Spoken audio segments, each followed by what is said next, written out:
사람이 죽을 때가 되면 변한다는 말이 있지요. 평생 법 없이도 살 만큼 착하던 제 남편 만수가 딱 그랬습니다. 세상을 떠나기 반년 전부터 그는 마치 다른 사람이 된 것처럼 지독하고 못된 행동만 골라 하기 시작했어요.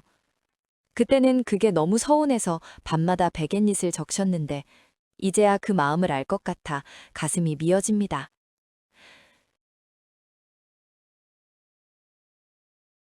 시간은 1994년. 유난히도 덥고 찌던 그해 여름으로 거슬러 올라갑니다.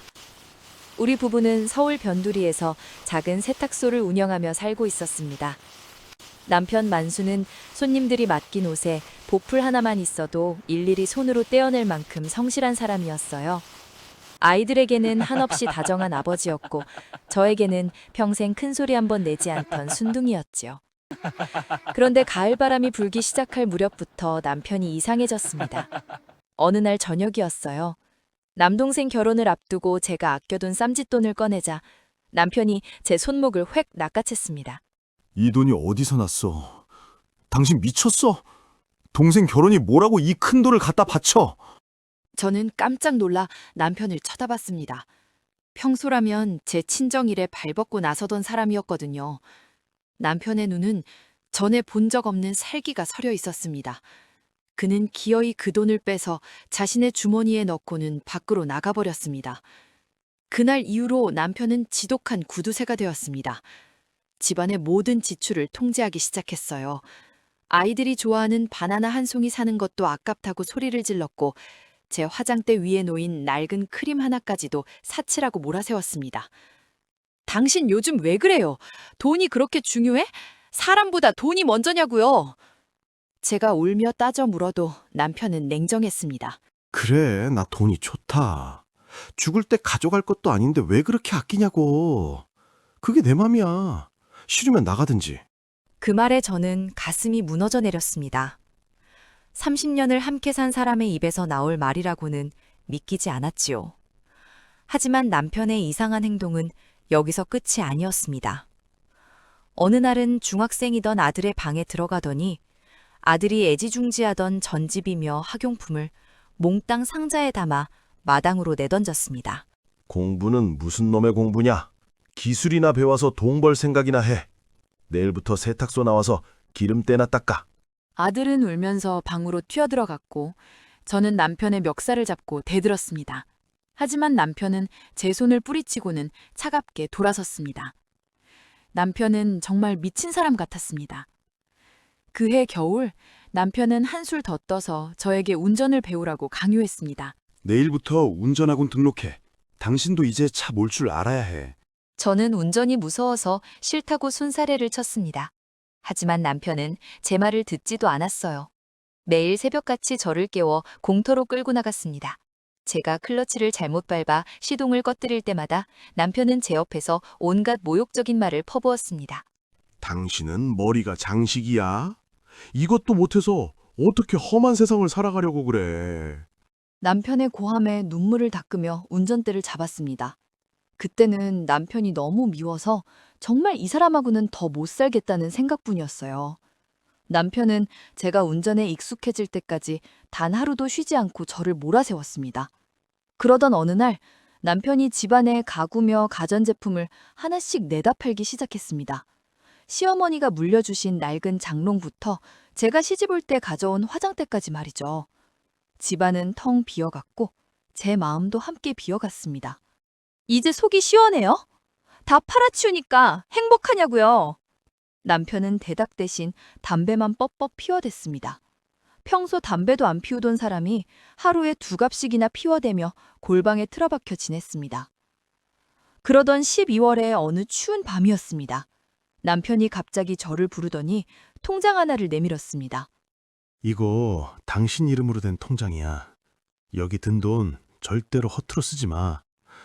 그리고 내일부턴 내가 집에 없을 테니까 혼자서 세탁소 잘 꾸려나가고. 어딜 가려고요? 당신 정말 왜 이래요? 남편은 대답 없이 짐을 쌌습니다.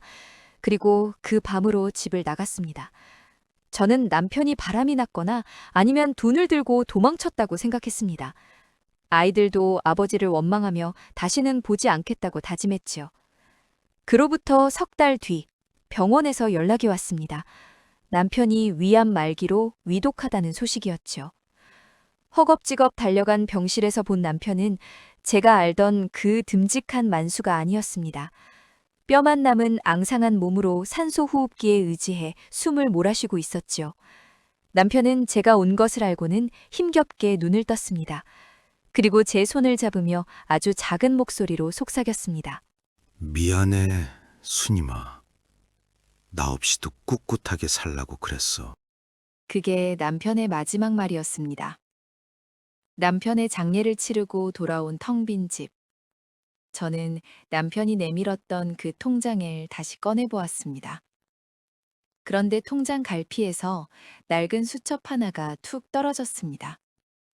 거기에는 남편이 지난 반년 동안 써내려간 일기들이 적혀 있었습니다. 오늘 의사가 그러더군. 길어야 6개월이라고. 순임이가 나 없는 세상에서 혼자 울고만 있을까봐 겁이 난다. 내가 죽고 나면 순임이는 아무것도 못하는 바보니까. 이제부터 내가 악역이 되어야겠다. 순임이가 나를 미워하게 만들어야 내가 떠나도 덜 울겠지. 내가 없어도 혼자서 차를 몰고 시장에 가고 혼자서 은행 일을 볼 수 있게 가르쳐야겠다. 일기를 읽어내려가던 제 손이 파르르 떨렸습니다. 아들 녀석에게 모진 소리를 했다. 공부시켜야 할 놈인데 기술 배우라고 윽박질렀다. 아버지가 원망스러워야 5기로라도 더 열심히 공부해서 성공할 놈이니까. 돈을 아끼고 가구를 판 것도 내가 죽고 나면 들어갈 치료비며 장례리 때문이었다. 순임이 손에 단돈 1,000원이라도 더 쥐어주고 가야 마음이 놓일 것 같다. 일기의 마지막 장은 눈물 자국으로 얼룩져 있었습니다. 순임아, 오늘 당신이 나한테 미쳤냐고 소리를 질렀지. 그때 정말 당신을 안아주고 싶었어. 미안하다고, 사랑한다고 말하고 싶었어. 하지만 꼭 참았어. 내가 나쁜 놈이 되어야 당신이 날 빨리 잊을 테니까. 여보, 나 없는 세상에서도 씩씩하게 살아야 해. 사랑한다. 내 아내 순임아. 저는 수첩을 끌어안고 방바닥을 뒹굴며 통곡했습니다. 남편은 제가 자기를 미워하길 바랐지만 저는 그가 너무나 보고 싶어 가슴이 찢어지는 것 같았습니다. 그가 저를 강하게 키우기 위해 했던 그 모든 모진 행동이 사실은 가장 깊은 사랑이었다는 것을 이제야 알게 된 것이지요. 집안을 둘러보니 남편이 저를 위해 억지로 가르쳤던 운전면허증과 그가 남긴 통장이 책상 위에 놓여 있었습니다. 며칠 뒤 저는 남편이 가르쳐준 대로 차를 몰고 밖으로 나갔습니다. 눈물이 앞을 가려 운전대가 흔들렸지만 옆좌석에서 남편이 고함을 치고 있는 것만 같은 착각이 들었습니다. 똑바로 운전해, 정수님. 나 없어도 당신은 잘 살 수 있어. 그의 환청이 들리는 듯 했습니다. 저는 입술을 깨물며 엑셀을 밟았습니다. 남편이 남겨준 이 모진 유산을 딛고 저는 일어서야만 했습니다. 사랑해, 보고 싶어 여보.